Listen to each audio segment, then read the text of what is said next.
নমস্কার বন্ধুরা, আমরা পুনরায় চলে এসেছি আমাদের ঘরে ঘরে ভগবত গীতা নিয়ে আপনাদের সম্মুখে।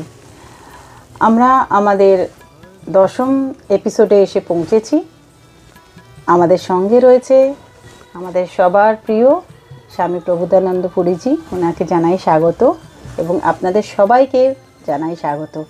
আজকে আমরা আমাদের স্বামীজির থেকে 10ম এপিসোডেতে কি হয়েছিল সেটা জেনে নেব। তো আমরা সময় নষ্ট না করে চলি স্বামীজির কাছে। স্বামীজি, আপনাকে প্রণাম ও স্বাগত।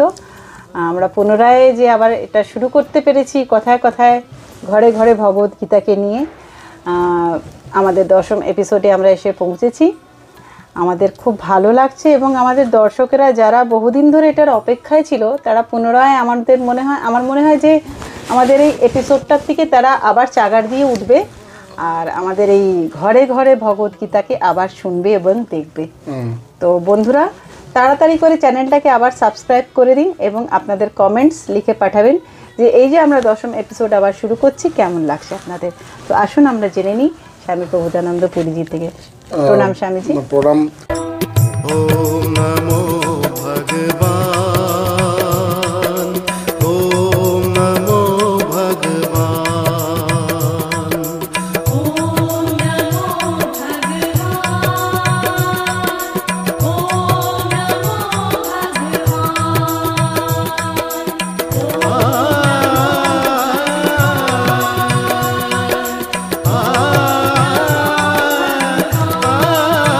সবাইকে ধন্যবাদ এবং তোমাকেও ধন্যবাদ।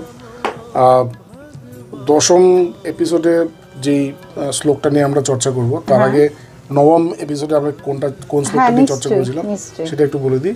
সেটা ছিল যে অব্যক্তোয়ম অচিন্তোয়ম অবিকার্যোয়ম উচ্যতে তস্মাদেবং বিদিত্বৈনম নানুশোচিতুম আরসে। তো এই যে টোটাল এই কয়েকটা শ্লোক যে কৃষ্ণ বলছেন, এখানে অর্জুনকে আত্মতত্ত্ব সম্বন্ধে উনি ব্যাখ্যা করছেন এবং বারবার বলার কারণ একটাই যে মানে যেহেতু আমরা এই যে বাস্তব, আমাদের যে বাস্তব, এই বাস্তবকেই আমরা মানি, এর বাইরে কোনো বাস্তবকে আমরা মানতে চাই না, কারণ আমরা দেখি না। তো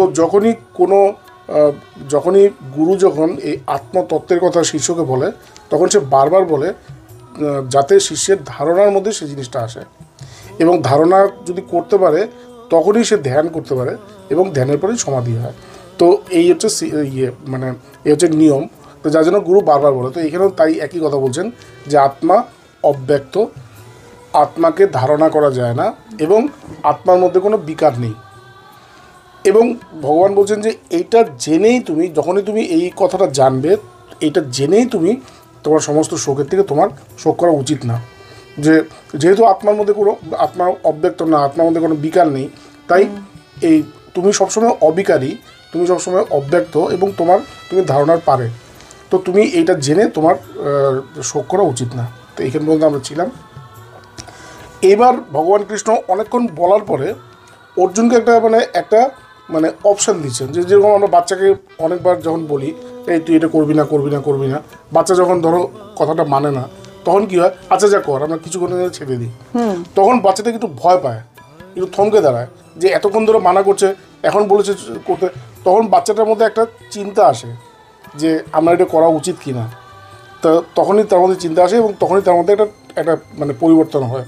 তো এইখানেও সেম, ভগবান কৃষ্ণ অনেকক্ষণ ধরে যখন তাকে এই আত্মতত্ত্বের কথা বলছেন, বলার পরে এইবার তাকে একটু ছাড়লেন, ছেড়ে বলছে যে আচ্ছা ঠিক আছে, তুমি যেটা ভাবো তুমি সেটা করো। এইভাবে বলছেন, আথা চৈনম নিত্য জাতম নিত্যম বা মান্যতে মৃতম তথাপি ত্বম মহাবাহ নয়নম শোচিতুম আরহাসি। তো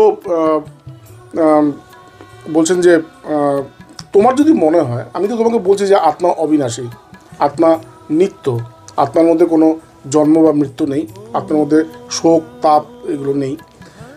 তোমার যদি মনে হয় যে ঠিক আছে আত্মা জন্ম নেয় এবং আত্মা মরে, এরকম যদি তোমার যদি মনেও হয়, তাহলেও তুমি জানবে যে আলটিমেটলি তো তাকে মারা যেতেই হবে এবং তোমাকে তো একদিন না একদিন তো তোমার তো সে তো তোমার থেকে তো তোমার অদর্শন হবেই।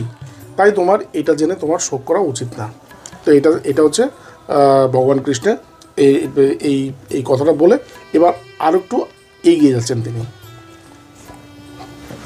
খুব ভালো লাগলো স্বামীজি আপনার কাছ থেকে আমাদের মানে এত গম্ভীর বিষয়কে এত সহজভাবে দর্শকদের সামনে তুলে ধরার জন্যে।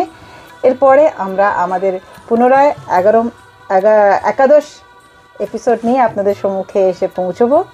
নমস্কার, আজ আসি।